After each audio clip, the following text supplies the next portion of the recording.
for our futures as creators, so that Hey, we didn't do anything to help you. Let me have my mic there. There we go. to release it directly to gamers, and to not have to ask a middleman for permission to do those Pritz, things. could you get out the way and close the door? Okay, Gabe, you're like a skeleton for a fanboy, dude. Exciting times, special times for Oh, I sure. wasn't doing that A on lot of purpose. I was unusual just things have holding my happened this year. rotate stick while my It's hand definitely. was off of the controller. Yeah, Why don't we right. go ahead and Yeah, play the free right. Fortnite video for all of you who Shut the haven't seen fuck up, that? you fucking failed abortion. I hope you enjoy yourself. We celebrate the anniversary of the Platform Unification Directives. Yes! For years they have given us their sons, their labor, their dreams. In exchange, we have taken our tribute, our profits, our control.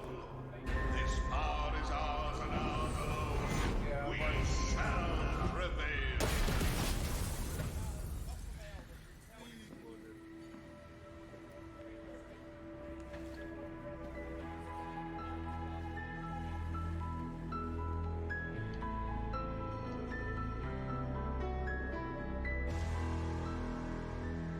I like how the Chiefs try and ruin this for us. The purple splatter. Interesting references there. Nice hat, Tim. The hats are key to the battle. Excellent. Yeah, so that's, if you hadn't seen it before, there it was. It's a great testament to the initiative at large. So moving on to probably Unreal Engine's biggest announcement of the year. Earlier, we announced Unreal Engine 5. It was our first showcase, or the first showcase of pixels running live on the PlayStation 5 with Ooh, Lumen I in wanna the see land this. of nanite. So if you haven't seen Ooh. that video, we'd like to go ahead and show it for you now. Let's go. Lumen? Unreal Engine. If the splatters weren't there, go fuck. Oh yeah, this thing. All right, yes. It looks really beautiful though. I love how pretty this thing is.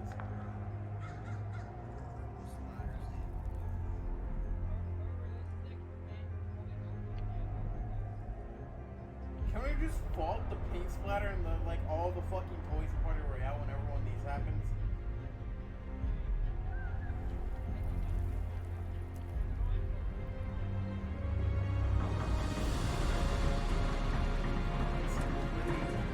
I've already seen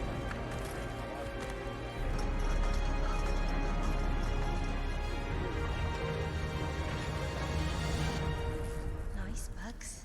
It might be. What is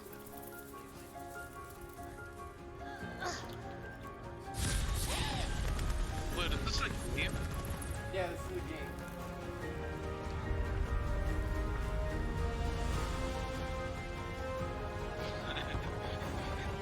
Yo, this is Clutch Powers.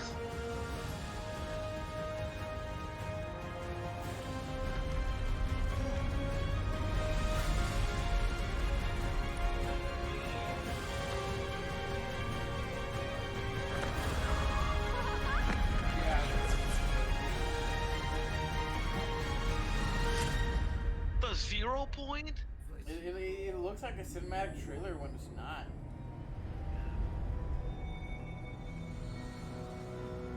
You just get Unreal. You just get Overwatch Unreal 2. Overwatch 2. Overwatch 2 last Persona year. 5? Persona. I actually kind of want to start working on So Unreal the 5. demo showcases both the polygon geometry technology, nanite, Unreal and Lumen, a 5 will fully fall dynamic of your global computer illumination portable. solution. And these are what Brian was sort of mentioning earlier. Would you kind of dive into that a little more and actually the impact that'll have on developers in this next generation? Yeah, sure. It's with Nanite, you get Okay. this ability to bring in like film quality, like super high poly assets without the need to do major optimization steps beforehand. This like trims down the amount of time it takes to take a really high quality asset, bring it in, and be able to see it live, and not just see it for the first time, but to be able to actually ship that asset at its full quality, and build a whole world with thousands, hundreds of thousands of those objects in the world, or millions, I guess we actually support. Sometimes these numbers actually get away from me. You can place millions of these objects now.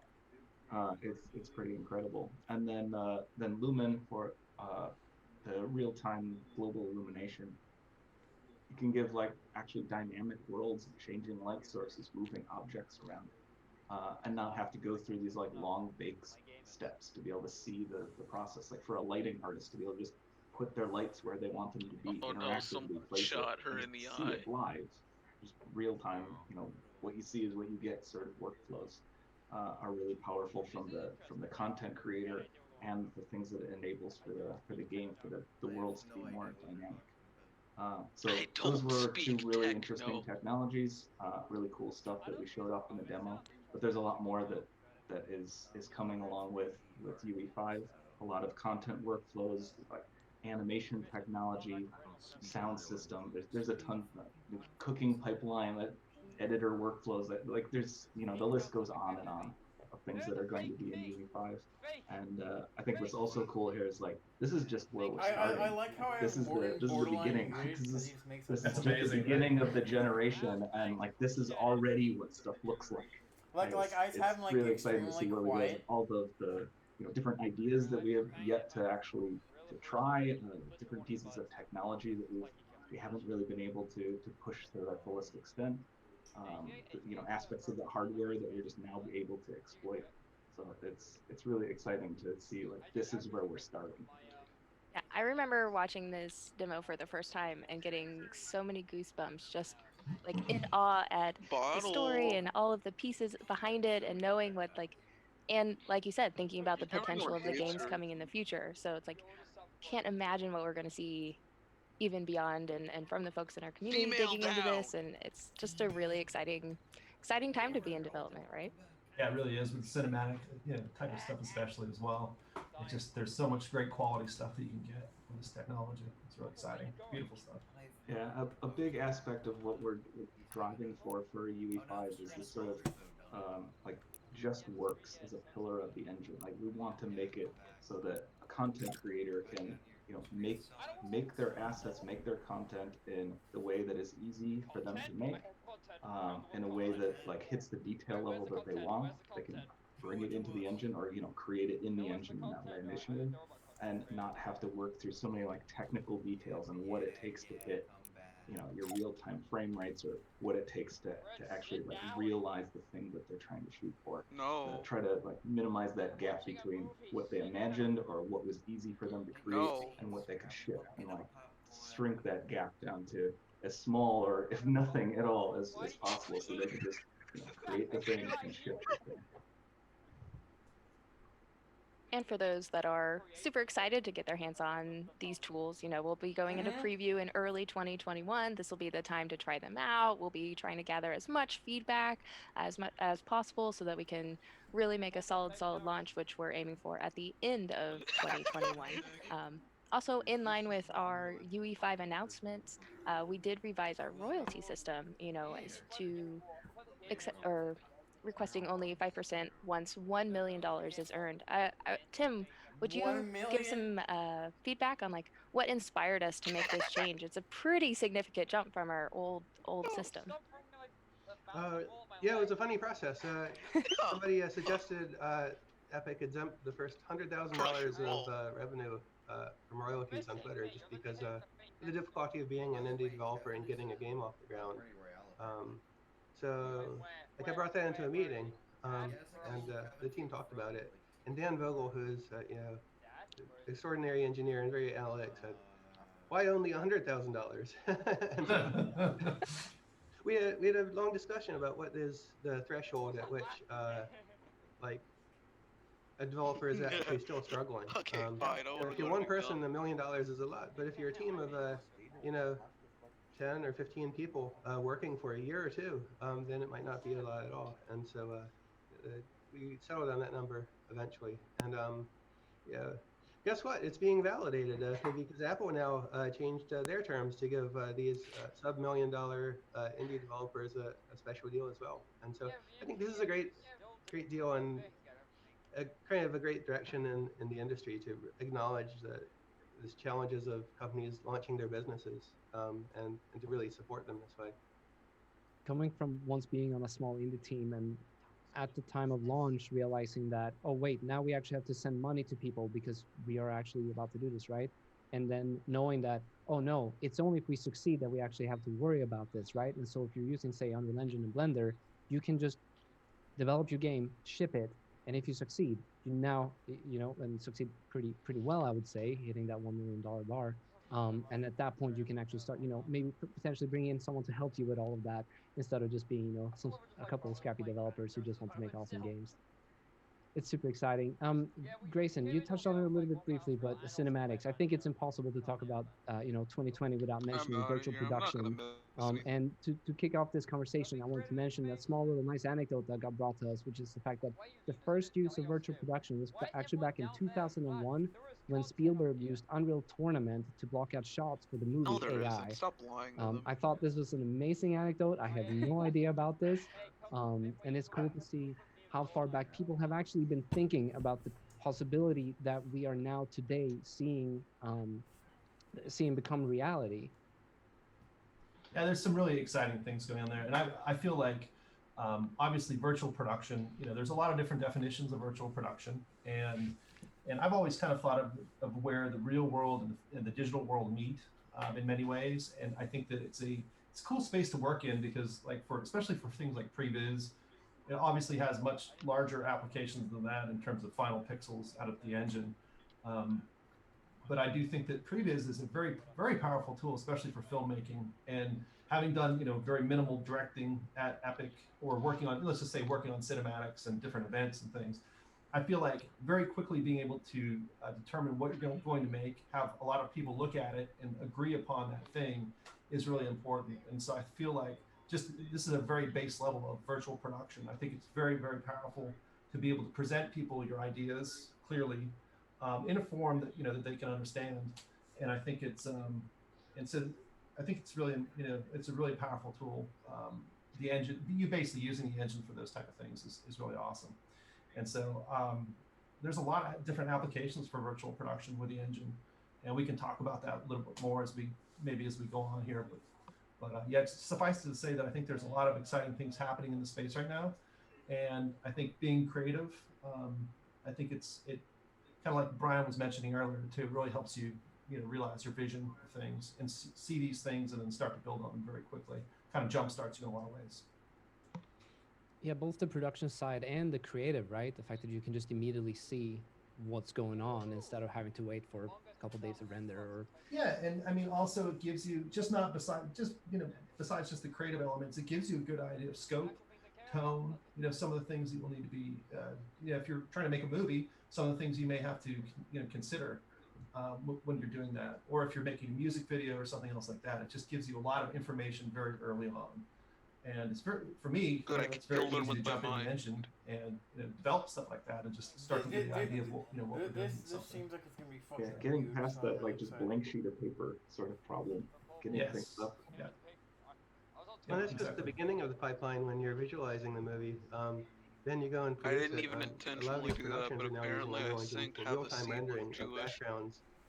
So as the director is looking through the camera, they're filming an actor in front of, instead of a green screen, an LED panel displaying on my screen. exactly what's happening. I checked my. In the movie set around them, and actors can look around the set and see exactly the environment they're in. And so it gets kind of back to the magical movie production era before computer graphics were introduced at all, in which a large part of the magic of the movie comes from improvisation of the set, on the director looking through the camera and finding a shot that wasn't necessarily planned out, and making the magic that way. And then at the very end of that process, you have digital assets for this entire production, which open it up to really easily applying those same meshes and textures and characters in games, or in any sort of experience that you might want that's interactive or digital. And Fortnite has had some crossover events where you have Star Wars characters pop in, or Marvel characters, or John Wick. But the next phase of this is a seamless pipeline from movies and television shows and other creative works into games without delay and with mass community participation. It's really cool. And to talk a little bit about the immersion too, and you mentioned this, Tim, is that, you know, as an actor or even as a director, you can jump in to, so you make this in virtual environment in some cases. You make your set, you make the, you know, the thing that you're trying to shoot, and you can put on a, you know, VR headset, or you can use an augmented reality device, or an AR headset, and you can look around, and so you can give direction in a virtual space, either, you know, on the stage that you're capturing the data in, or you can do it remotely as well. And so that's a really powerful tool. And then also from an acting perspective, it's really cool to actually be in the environment that you're going to be acting in. And in some cases, you can see your own avatar, or if you have props, you know, you can see those as well.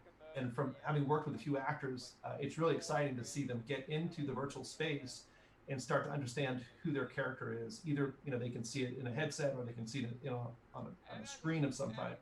But it really starts to help you get into character. And so, interestingly enough, that process makes a lot of acting emergent, and we get a lot of really creative, great stuff out of, you know, being those characters, being in that world that we didn't ever have planned, which is just kind of a lot of fun to watch happen. Yeah, and the same is true for those LED wall stages. I got the privilege to see a couple of them firsthand. It's pretty incredible seeing, like, standing in those volumes. Yeah, those I wouldn't even mind that. There could be points there where it even confuses your own brain, like, where are you? I just had, when I was standing at one of them, I just needed to take this like selfie shot. Like, you have to see this, and that selfie shot just like looks like I'm in another place. Yeah, you get the light coming off the screen, so it automatically grounds you in the environment, which is cool. You get the sense of presence that you can when you're using a virtual reality device? Not quite, because no, I don't think that's what's being announced. They don't completely surround you. They go and everything that they don't cover the side that the camera has, so they're not a complete volume going in all directions. Shut up, Brian's doing hand you don't signals. There's no sort of like stereoscopy, so it doesn't look 3D to you. So it doesn't have quite the same presence, but the key thing is that it's lighting everything properly. That's the thing that the camera really wants to pick up. But it's certainly better than standing in front of a green screen, because that doesn't look like anything at all. Yeah, the lighting. You get the full presence of getting, you know, like everything moves and parallaxes, and you can see everything in 3D. But it does feel like you're there. And the nice thing is that if you would be acting against another actor, they're going to actually be there, as opposed to, you know, seeing them through VR. And you can hold props and all that stuff is going to be physical to you. I think it's a major step up from the. I mean, I'm not an actor, but standing on those stages, that's what it felt like to me. And usually there's also an element too in the foreground with the actor that can be, you know, physical traditional set, and then you have the digital background. So it is pretty cool to see all that come together. Well, it just makes the whole process more collaborative too, right? Everybody's talking about the experience and the shots and the takes in the moment versus having to pass it through different parts of the pipeline. And yeah, that gets Yes.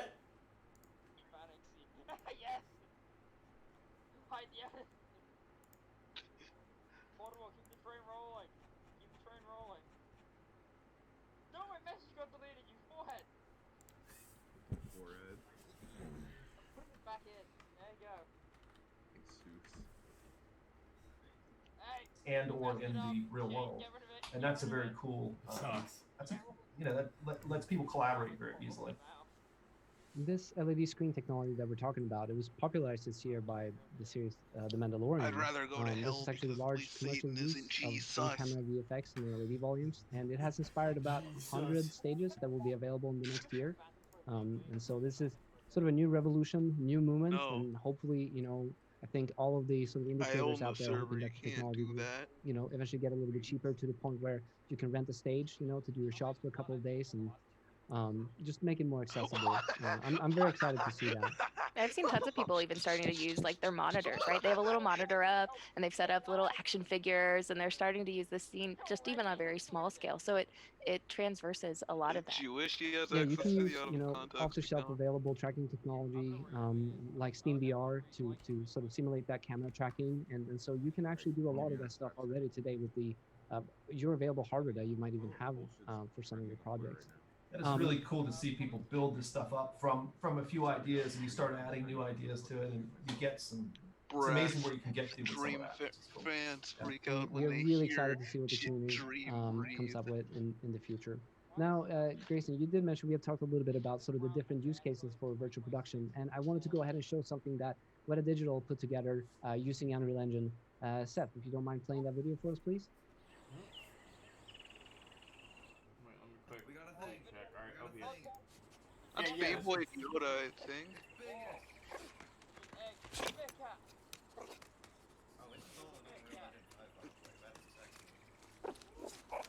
The hair actually looks nice. Remember Marvel Avengers hair? Is this supposed to be like a modified rat from Ice-T?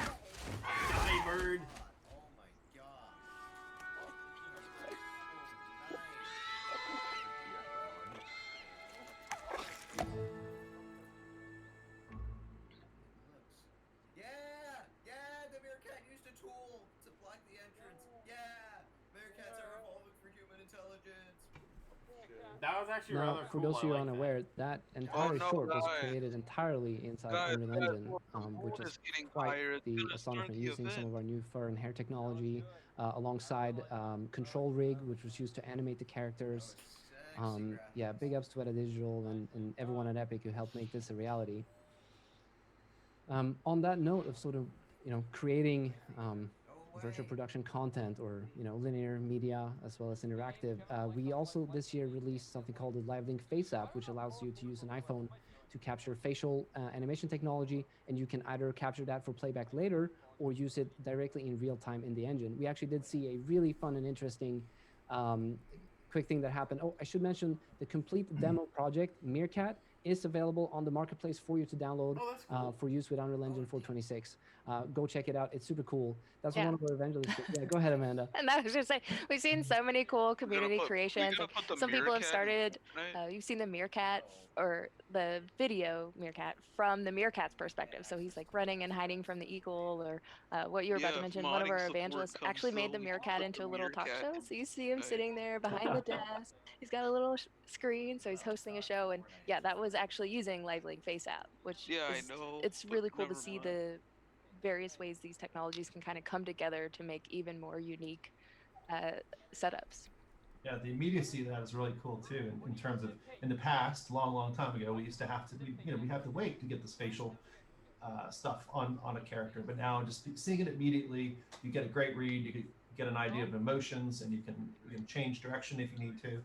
But it's a very powerful tool for seeing things right up front, which is cool. If you're excited about this technology, we're going to go ahead and link some docs in chat for y'all. You can go ahead and it's all available right now. Make sure to pop that out. Let's see. There's also been the use case of virtual production inside Fortnite. Does any of you want to talk a little bit about that? Sure, I can talk a little bit about that. I think that we use virtual production almost daily now for parts of Fortnite, whether we're developing events or we're developing cinematics. And we've got a process down. I don't see any jump out to our mocap stage. I don't want to live anymore. Remotely, virtually, so we all join kind of the same way we're joining through Zoom, and we can also connect through the engine, and we can see the virtual space together, and we can make changes to that space, and we can work collaboratively. And so we do this, like I said, we do that pretty often, and I find it to be really helpful in developing ideas quickly. And sometimes, traditionally you'll use mocap, or a lot of times you'll use mocap to create a final product. But a lot of times what we'll do is just explore ideas, and kind of like we were talking about earlier, where we can have an actor become an avatar, and you can see their facial, their face moving. And so we may come into a in a I Fortnite doubt they sketch can or cinematic with perfectly a certain rig idea, every and that can change very quickly based on we see something that we like a lot more and a lot better. And so overall, the virtual production tools that we have at the studio allow us to work much more quickly and to be more creative than we've ever been able to Yeah, do in I'm the gonna past. do what Jewish And does. I think that we're always developing that technology more for our own teams internally, but also working with outside partners to basically to learn a lot of different parts of things that they're doing, and we want to help them and they want to help us because it's a bit of a collaborative Tim's effort looking on at that the stuff. script. So yeah. Yeah. that's- Unreal Build virtual production, we actually got to see a few ways different people were using virtual production in their own projects, whether it's from the award-winning director Robert Zemeckis, or how creative director Andrew Jones was using it in the Mandalorian, to a number of other creators that are using these pipelines. So if you haven't seen it, we definitely recommend go watch those videos. We have them all on YouTube, and it's really fascinating to see how everybody's using it in their own unique way and how it's elevating their pipelines. And if you'd like to get started yourself, make sure that you go ahead and check out the virtual production primer that we released. All right. All right, I think it's time to move on. Goes without saying I guess that this is another going on big Fortnite. initiative that we actually launched, the initial one was launched over 2 years ago, but last year at GDC 2019, we announced a new version of Epic Mega Grants, which is a $100 million fund that exists for different creators around the world. It launched in 2019, and we have at the time of today, we have almost handed out nearly 1,000 talented teams have received grants from the Epic Mega Grant Fund. Tim, would you like to comment a little bit about it? Oh, sure. This is just a way of helping developers who have made some progress but need a boost. With funding. Often funding makes the difference between being able to build and expand a team, or get marketing assistance for a game launch, or fill some critical need, or just kind of going on without really having a chance to succeed.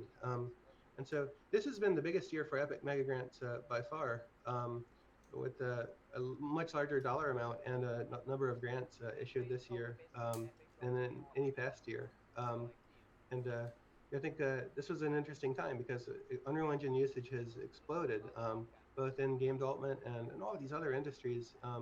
And usage has expanded in academia, so we've been funding a lot of academic projects, of all different sorts. Some at the PhD level and some at the introductory level. This will continue, and it's a great way for Epic to reinvest back into the community. And there's a really big team within Epic supporting it. But there's a dedicated team to Mega Grants as a program, but then a lot of people at Epic who are specialized in any one area will be reviewing individual grant applications, given their expertise, and considering each one. And it's a very rigorous process. We go through a huge number of applications and really make sure that everybody receives a fair decision. Yeah, if you are, make sure you apply. We want to see as many of you as possible sending in and seeing what you're working on. There's nothing that is, don't feel like it should be a pressure. Is We want anything to see your close to being applications. We want to announced? see My what you're game working just on, and crashed. we're happy to review all of them. Yeah, so we've actually supported a lot of open source projects, even Blender or other game engines like Godot. I was actually curious why you feel it's so important for Epic to invest in these open source technologies, even beyond sort of our own space and our own tools. Well, the whole industry relies not just on like one piece of software, but an entire ecosystem of components. In a lot of areas, some of the leading work in the industry is open source. With some of the subdivision surface work that's been done recently, the leading library is open source entirely. There's now a world-class polygon modeling tool called Blender, which is increasingly used it's been used by indies for a long time, but pros are increasingly adopting it too because it's trying to make faster progress than 3D Studio Max and Maya. So everywhere we can help, shit. that's so just Kevin on the party something we're royale eager island, to and that's for like assist the with. modding Even shit. That's Godot, cool. the open source 3D engine that I guess you could say it's a competitor to Unreal, but it's a permissively licensed engine with an incredible set of capabilities. we're really happy to grant them a major mega grant, which will provide a significant amount of funding. And I think there will be many, many more in all aspects of the open source community that is in any way related to the 3D content or digital ecosystems area. Which will ultimately lead to better games, better movies, better projects, better everything, right? And so it's very exciting to see. Moving on, I did want to talk a little bit about the Unreal Marketplace. For those of you who are unaware, it exists in the Epic Games launcher. It is a place for creators to sell their content, as well as for Epic to provide a lot of content for free. This year, as well as previous year, we released numerous amount of free assets every month, as well as perpetual free assets. And now to let you know, you're available to use these for free inside your games, inside your movies, inside your Is that a bong? shorts. Holy shit. Actually, I want to send that meme in right now. Wait, where?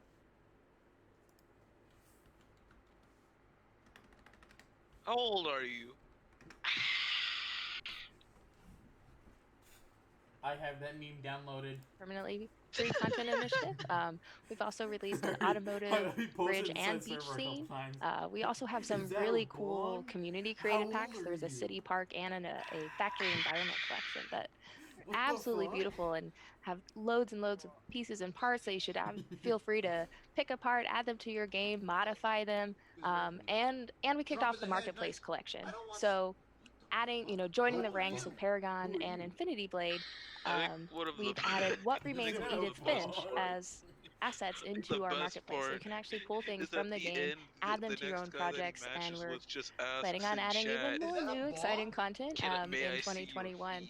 But we just always want to remind people that these assets are here for you to use, and you shouldn't be afraid of, somebody has that book in their game, so you can't use it. Like, you can modify them, you can prototype with them, you can tear them apart and learn from them, and update them so they fit in the style of your game or project or scenes, and nobody's going to notice that it's like, oh, I've seen that stack of books before, I've seen that rock. Like, they're not thinking about your game and like picking it apart, or if they are, like, who cares? The point is that you've been able to more easily and rapidly build the experience you're going for, and so shouldn't be afraid to use them, and we're really excited to be able to continue offering these kinds of assets to the community at large. And libraries of content are really foundational to be able to get more rapid development of games. Like the major creative aspects of creating a game experience is not about how one particular little rock or book or something looks. It's about the overall experience. That's what a designer is really going to be looking for. Grayson, you had a good anecdote of what you used the marketplace for. Yeah, I love it.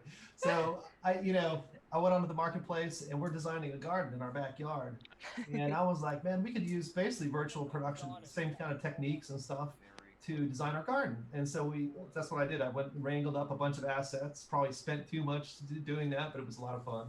And we built out a garden in a virtual space, and it became the plan for our garden.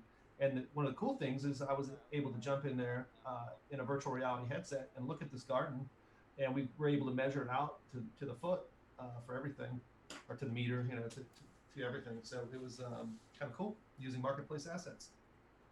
You never know how they're going to come in handy. You never know. It's a kind of interesting project. Love it.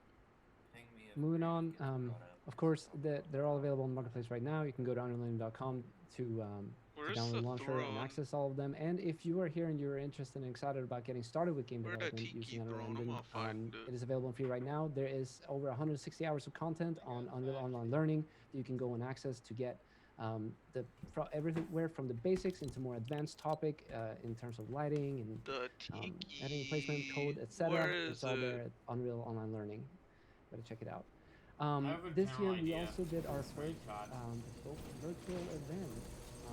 Unreal Fest Online 2020. I can't find it.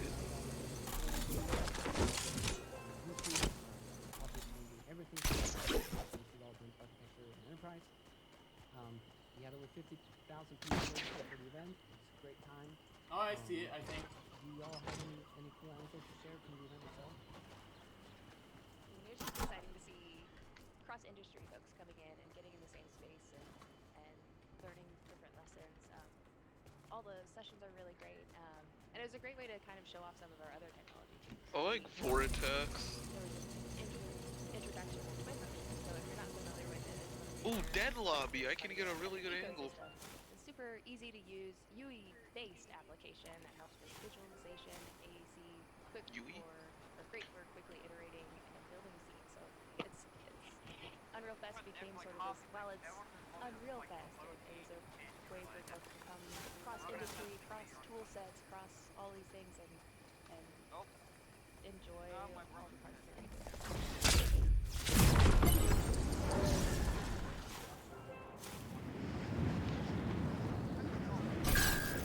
Wait, I think I see it. Oh, my bad. Yeah, I think we have to go into another lobby in order to see it.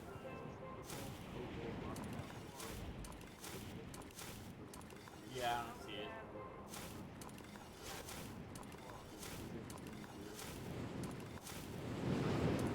In the industry of like how they're dealing with this, 2020 situation that is many of us.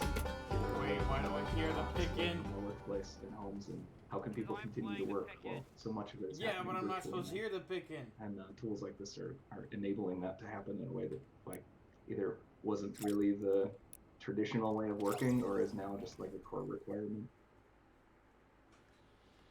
Among that, I do want to mention and plug the fact that we have also been doing all of our live streams from home throughout the pandemic. And so if you are interested in seeing some of how some of our partners and teams at Epic have been working and what we've been doing, go ahead and check out the playlist for Inside Unreal. It's been exciting. I remember thinking about Aaron Sims Creative when we had them on, and also relating back to sort of how some film studios are considering producing video games. In fact, when I asked that question for Aaron Sims, he said that yes, they are in fact exploring the possibility of also creating video game based off of the movies that they are creating using Unreal Engine, which I find super exciting to see what comes out of that. Teams that are specialized in sort of movie VFX now actually entering the industry of creating video games. Amanda, you touched on this sort of as well, sort of how industries are now just crossing paths, and these channels are opening up, and it allows us to just share knowledge and experience and see, how the industry at large can grow, or all of our industries at large can grow out of that. Super exciting. I do want to go ahead and play at Unreal Fest Online 2020. We debuted the Unreal for All Creators video, which is a really cool masterpiece. We also had them on the live stream talking about how it was produced. Can we please play the video?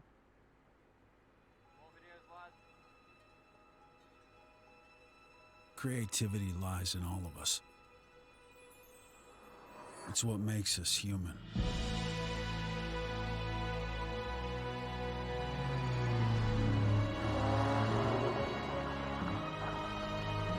This is sniper mode.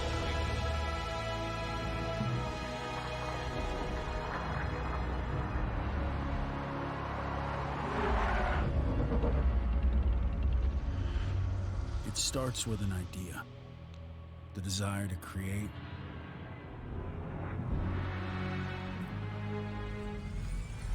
to solve, to play, That's cool. to share, to interact.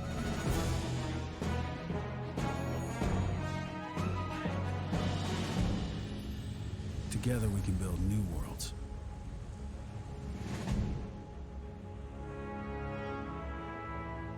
The freedom to create for all.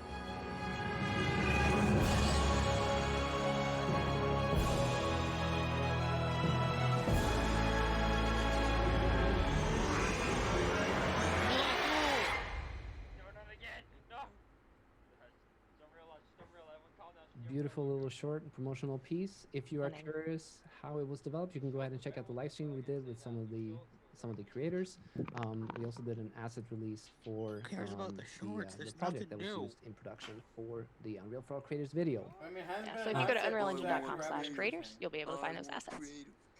Awesome plug.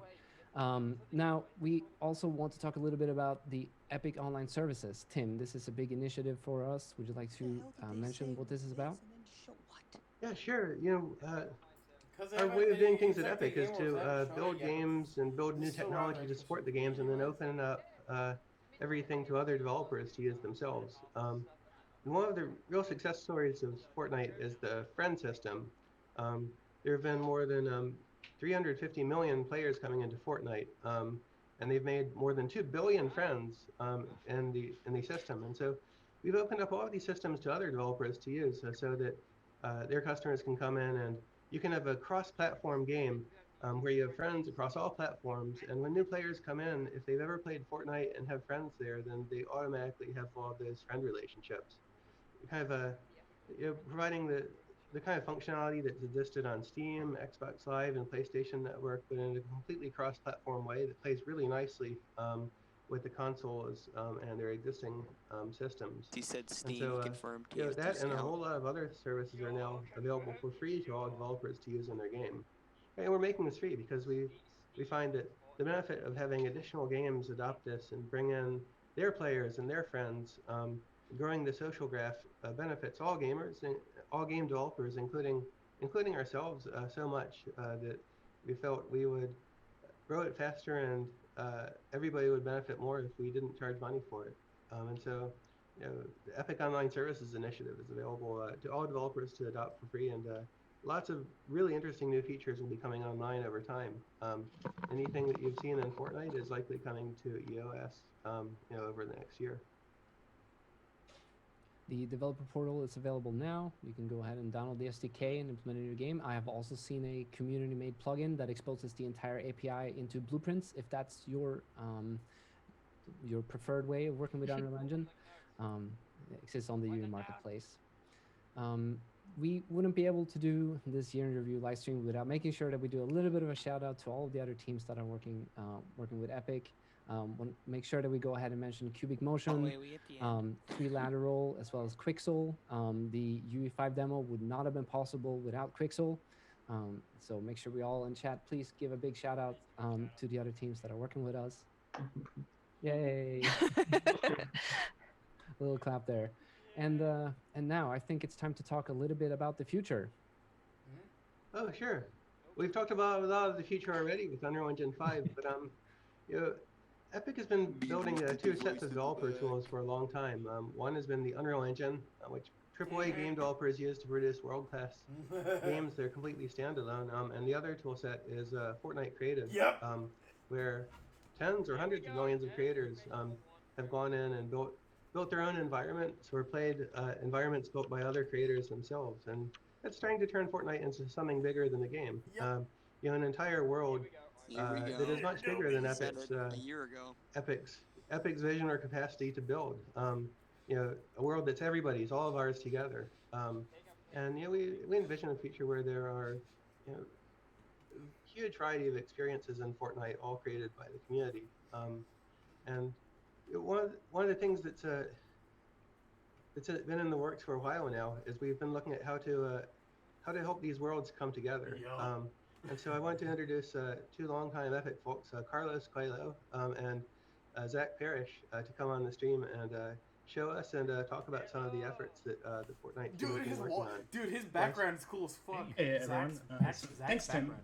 Let me just start by saying no, I like Carlos like, Fortnite. Here on the Fortnite team, we use the Unreal Engine and the Unreal Editor to build a game. Today, we're going to give you an early preview of our efforts to share those tools with all Fortnite creators. Think of this as an extension of the existing creative toolset and not a replacement.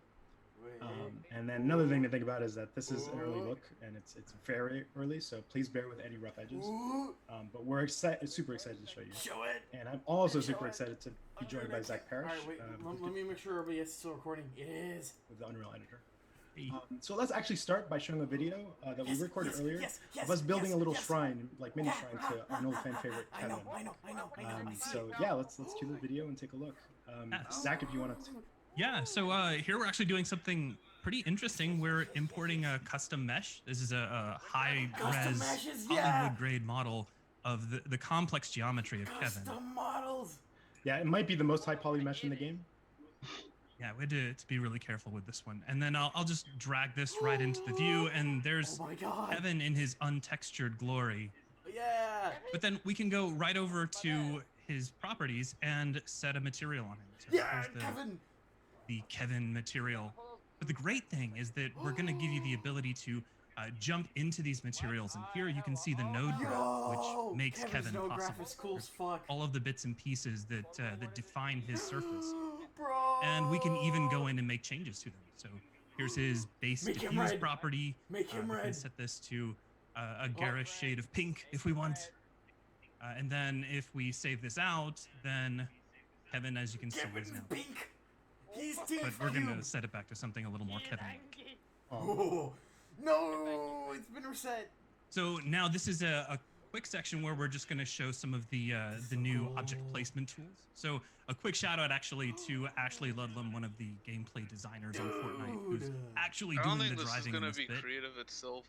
So he's going to use the Unreal Editor set to build a small shrine to Kevin to kind of show this off. You see he's bringing in some static meshes, but adjusting their they're properties. showing shit that Creative's gonna be getting, and it's showing this. And these are the same tools that our developers actually use to put the game itself together. So our goal is to give you the same kind of power, the same tool set that we use to bring Fortnite to you season after season. Yeah. Niagara Yeah, absolutely. system. Like really as one-to-one as possible from normal Unreal Engine workflows. You know, it'll take us a while to get there, but No, it's not. we're super excited for this. No, it's... Okay, we have the 3 rocks. Of course, that's important. So you got you need something that looks very shiny. Dude, that's cool. And so now here's Kevin in his VFX splendor, and we're gonna bring in a particle system. This is actually from a previous season of Fortnite. It's a little star dome. We'll put that on Kevin's head. Wait. Now the neat thing is that we can actually jump into Niagara, which is the full particle system inside of Unreal. And you can see I can rotate around the particle system, take a look at the node graph definition, which defines this effect. And I could even go in and make this my own customized version of this effect, straight from the Fortnite content. There you have it. Yeah, that's pretty awesome. So now why don't we go and show kind of another kind of big part of the toolset, which is essentially, I think there's another video for us actually. So, you know, you see some new buttons on the toolbar. One of them is upload project. And that will actually take the content that we just console, created and imported. PC, wait, is it just gonna snap in? Upload it to the cloud, have it be processed in the cloud, and delivered to an actual running game That's session. so cool. So here was us actually playing around in Party Royale. You could see console was playing. You know, we had some capture team members on console and PC, and it showed up in a normal Party Royale session, which is pretty cool. The other part of this that we're doing is actually leveraging that connection to a running game to allow you to make live edits quickly and easy. And we support things right now like translation, rotation. Kevin. But we really want to expand that over time. And I think one of the most powerful things that we found This is truly how live events are made. is just how powerful quick iteration and faster iteration is. And you know, and some of the things you can do in creative, like being able to do that with a full broad tool set is frankly amazing. Oh, not to nerd out, but just the ability to be able to make edits like that on the fly that people could actually see live in game that might be the most exciting aspect of this, for me anyway. Oh yeah. And the thing is, it's one of the things that maybe doesn't show off well on video, but I 100% agree. Like this is the thing that I geek out on all the time, for sure. Kill him. So one cool thing, just FYI, is that we kind of wanted to prove out the whole end-to-end flow. So we did push out this content, or actually an earlier version of this content, to Party Royale right now. So those people in game, feel free to head over there to where you see us editing, and you should be able to see a version of it. Now, please bear in mind, this part of it is probably the most kind of proof of concept, so don't be surprised if there are bugs in game. But yeah, again, we really wanted to show everything end to end, and thought that was really powerful.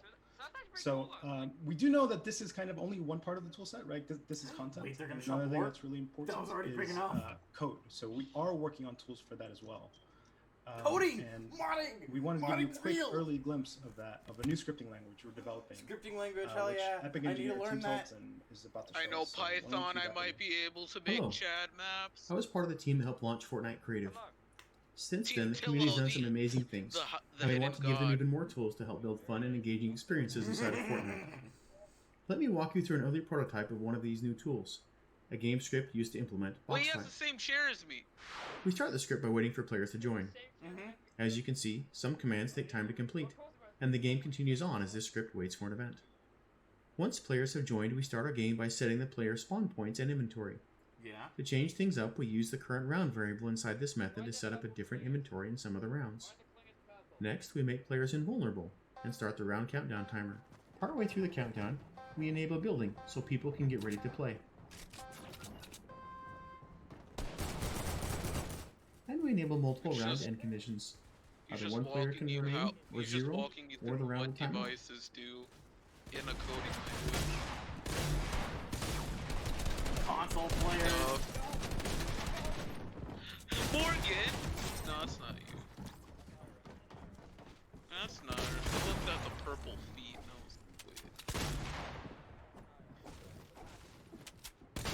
That's right, Geo fish stick. Oh, it's Dream. Returning to our game script, once the end conditions are met, we display a round end message. Then we disable combat and the storm. Alright lads, what I miss? This is so you cool! missed coding like you missed And then we reset Fortnite everything coding for the next round language. and run the same script again. Oh shit. It's showing We how can also devices tweak a few small changes to the player inventory items in script between rounds, You also like adding missed impulse grenades real-time or cleaners. Unreal Very small changes can have a dramatic impact on gameplay. You'll be able to like write your own devices. Oh shit. This is a very early prototype, and we still have a lot of work ahead of us. Importing my But we're looking forward to what our models creators will be able to do. Yeah, you're also able to import your own models. Look forward to more details as we continue development our season in 5 is gonna 2021. be fucking 4 is gonna be fucking wild. Wildin'. Awesome. Well, we're super excited to bring this to community. In terms of time frame, we're not sure. Probably sometime in 2021. Well, that's next year, and that's when it's gonna happen. And, so just like we're seeing here, I think we'll want to iterate with the community and kind of get something out early as we can. But we'll see. We'll take things one step at a time. And the goal here is really to bring in more of the this is Unreal what the Engine trade object team is working tools on. that we use here. There was at no Epic. mention of I terrain mean, obviously, editors, you but I can don't already think that place mattered. objects in Yeah, your well, I Fortnite mean, creative trainer doesn't scenes. really A lot matter of when those we type of have things like Unreal move, rotate, Engine. scale, I'm those pretty have sure been that there. had its own But built-in we want to trainer. give you access to your particle authoring tools or your material editor and things that we use to bring the game to life so that you can start making even more customized experiences yourself. Yeah, absolutely. Like unlocking those tools in a way that you can leverage in creative. Like there's some really powerful things there that we want to explore. Yeah, it's really awesome work. Congratulations, folks. And this is an early peek at something that's in development. But it's the first step into a larger world in which the world of Fortnite Creative and the world of the Unreal Engine and the full set of tools that AAA developers use to build major console games converge to give creators even more power in the future. And see the two worlds that will coexist side by side with the Fortnite Creative Mode existing on every platform and every control scheme, and some of these advanced tools running on PCs, for high-end developers, and it's going to be the interplay between creators using Fortnite Creative and developers using the tool set working together. That's going to feel really interesting interactions.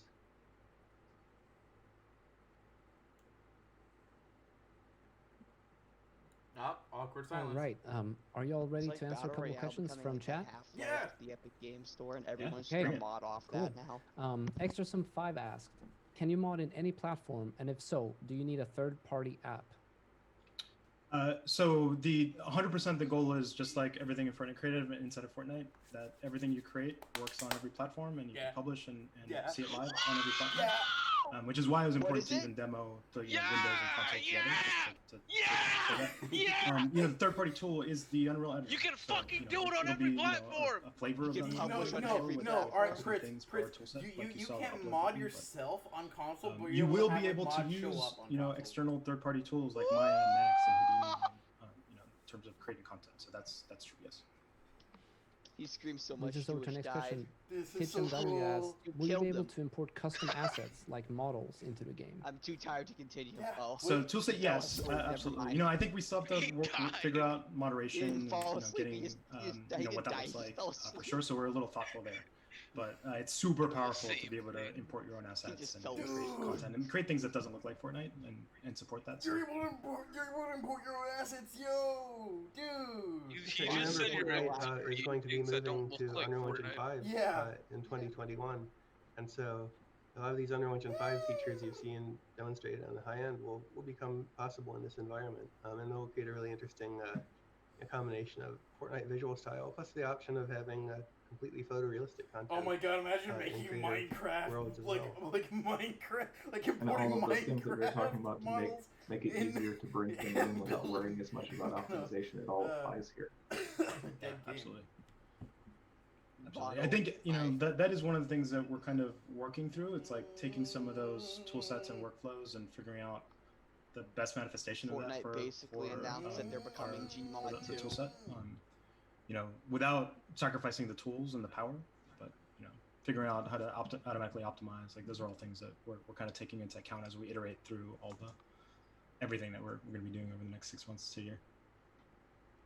Moving back to a couple of the questions we received earlier in the stream here in regards to U5, Captain Gravyboat asked, which platforms will Nanite and Lumen support, and how will the tech scale to lower end platforms? So the next generation, I guess they're current generation consoles now, I guess we could call them, is definitely supported as well as high-end PC. I don't think we know yet as far as how low it will scale, so I don't have anything to report there, but it will definitely be supporting in its highest fidelity there. And then we're going to have technology to make it so that the assets that were imported for that quality level can be shipped across the full scale of platforms that U5 supports. Right, so you build your high-end movie quality content once, and players will see that directly on these high-end devices, and then everywhere else it will be scaled down, but it will still work. Exactly. At a lower level of visual quality without the micro polygon geometry.